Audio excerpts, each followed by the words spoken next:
Hello,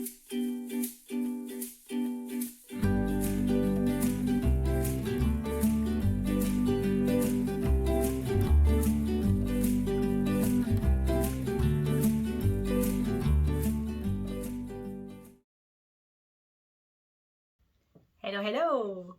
Alors, aujourd'hui, on va parler de la fameuse évaluation en haut potentiel. Je le rappelle, le haut potentiel n'est pas une maladie, donc on parle d'une évaluation et pas d'un diagnostic.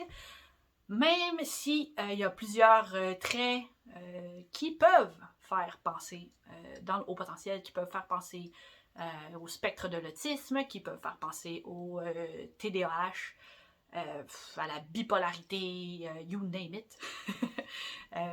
Ben non, on peut effectivement avoir ce qu'on appelle un twice exceptional, une double exceptionnalité. On peut être au potentiel et être sur le spectre de l'autisme, ou être aussi TDAH ou autre chose. Mais c'est pas de ça qu'on va parler aujourd'hui. Donc, on va vraiment parler juste de l'évaluation pour le haut potentiel. Et j'espère que ça va vous être utile ou vous allez trouver ça intéressant, que vous ayez passé vous-même l'évaluation ou que vous songiez à la passer. Bien sûr, j'imagine que chaque centre de neuropsychologie a sa propre façon de faire. Personnellement, j'ai fait affaire avec le CIDDT, le Centre intégré de développement de la douance et du talent. Quelque chose comme ça. Je suis pas une fan des acronymes.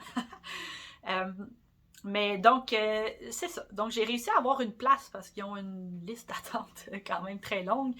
Mais bref, à 33 ans, j'avais mes presque 2000 $ en poche, prête à passer mon évaluation, réussi à avoir mon rendez-vous au CIDDT. Donc, on m'a envoyé un questionnaire, ben, plusieurs questionnaires, mais grosso modo, si ma mémoire est bonne, j'avais à peu près 30 pages de formulaires à remplir sur tous les aspects de ma vie. Ma santé, de l'époque fœtus à maintenant, mon historique familial, ma scolarité, mes relations avec les autres, ma carrière, etc., etc., mes problèmes dans la vie, tout. Donc, je remplis fastidieusement mes 30 pages de questionnaire. Là, je dois fournir mes bulletins, en tout cas. Grosse job, ça m'a pris 2 jours. Fait que finalement, je me présente à mon premier rendez-vous pour plus comme une évaluation de discussion pour le premier rendez-vous. Donc, on discute, moi puis la neuropsy, d'un paquet d'affaires. Elle me pose des questions, comment je vois la vie, c'est quoi mes enjeux, mes défis, etc., etc. Puis, à un moment donné, vers la fin de la rencontre, elle dit, bon, ben, j'ai pas mal tout ce qu'il me faut, on va pouvoir prendre l'avance, on va commencer les tests. Je pense pas, non? je suis pas prête, là. Tu comprends pas, madame, là. Puisque moi, la veille, là, mon copain, il a fait dodo chez moi. Fait que, on a parlé jusqu'à 3 h du matin. On a parlé, pour vrai, on parlait. On faisait ça, on parlait sans arrêt. En tout cas. Fait que, pas reposé, moi, là, pour commencer tes tests. Tu sais, comme, ben là, elle dit, garde, arrête de stresser, là. Elle dit, ça va bien aller. On y va. OK.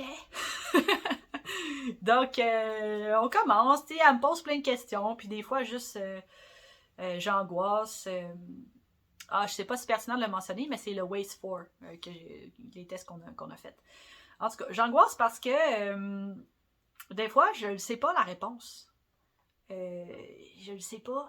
Je ne me rappelle plus du nom du gars qui a écrit Alice au Pays des Merveilles, vous comprenez?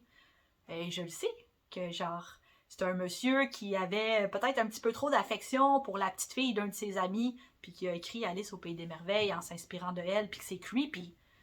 Mais j'ai oublié son nom. Fait que là, je suis comme, fudge, c'est quoi son nom? Je m'en rappelle pas. Puis là, j'angoisse avec ça, puis tout, puis en tout cas. Fait que finalement, à la fin de la rencontre, je suis comme, hey là, ça a vraiment pas bien été. J'ai des questions, je savais pas. Il y en a que je le savais, mais j'étais plus sûre. J'étais fatiguée, là. Fuck, qu'est-ce que je vais faire? Puis là, la madame, tu sais, pas qu'elle me rit d'en face, là. Tu sais, non, mais. Tu sais, elle est amusée de ça, tu sais. Puis elle me dit, elle dit, c'est drôle, elle dit, vous autres, vous êtes vous dites, tu sais, vous êtes toutes comme ça, là. Faut toujours que tout soit parfait, puis aussitôt que c'est pas parfait, tu sais, vous vous énervez, mais vous avez tellement des attentes trop élevées. Là, je suis comme, qui ça, nous autres? Tout le monde qui passe les tests? Les gens au potentiel? Qui ça, nous? En tout cas, je capote un peu, mais tu sais, j'essaye de me dire, ok, là, je vais me reposer, puis pour la deuxième partie, ça va bien aller. Fait que 2 semaines plus tard, je me présente pour mon deuxième rendez-vous, puis là, on fait vraiment les tests pendant pas mal toute la rencontre. Puis là, ouf, je trouve ça intense, je suis fatiguée du cerveau, des fois, là, changer les affaires de bord pis tout, là, j'ai un petit peu de la misère avec ça, moi, le sens d'orientation, fait que je suis comme, fuck, ça marche pas. Puis, il y a des questions chronométrées, puis ça me stresse, puis en tout cas. Fait qu'à la fin, tu sais, je suis comme genre, hey là, j'ai fait de mon mieux, mais comme, je ne sais pas ce qui va se passer avec ça, puis en plus, je sais que j'ai pas été assez rapide pour les questions chronométrées, pis tout. Puis, tu sais, là, la madame, elle me dit, ouais, mais, elle dit, pourquoi? Elle dit, tu sais, elle dit, je te voyais, là, le doigt, sa réponse, là, tout le long. Puis tu faisais l'affaire dans ta tête à voix haute 3 fois. Puis tu le savais, la réponse. Elle dit, pourquoi tu donnais pas la réponse? Ben, j'étais comme, ben là, fallait que je sois sûre que c'était ça la bonne réponse, là. J'ai investi 2000 pièces dans ce processus-là, tu comprends?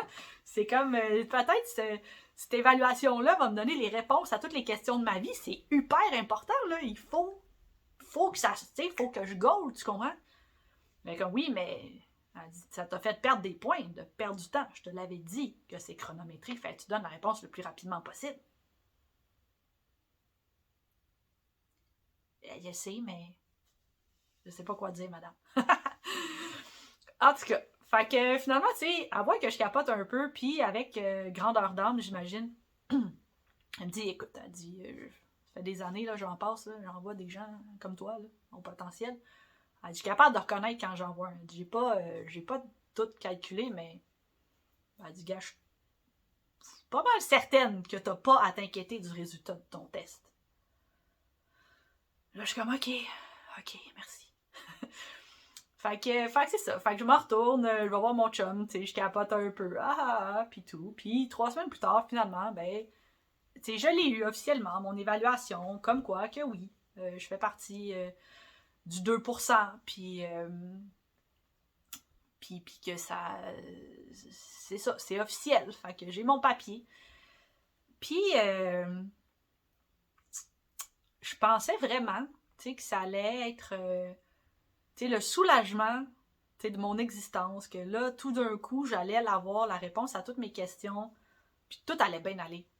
Tu sais, que genre, tu sais, que ça allait être la fin, tu sais, de la recherche, tu sais, comme, tu sais, que là, ma vie allait se caser après ça, puis que ça allait être facile, mais pas ça qui s'est passé. Ça a été plus comme le début de complètement autre chose. Puis, ça a été intense, mais on s'en parle dans la prochaine vidéo.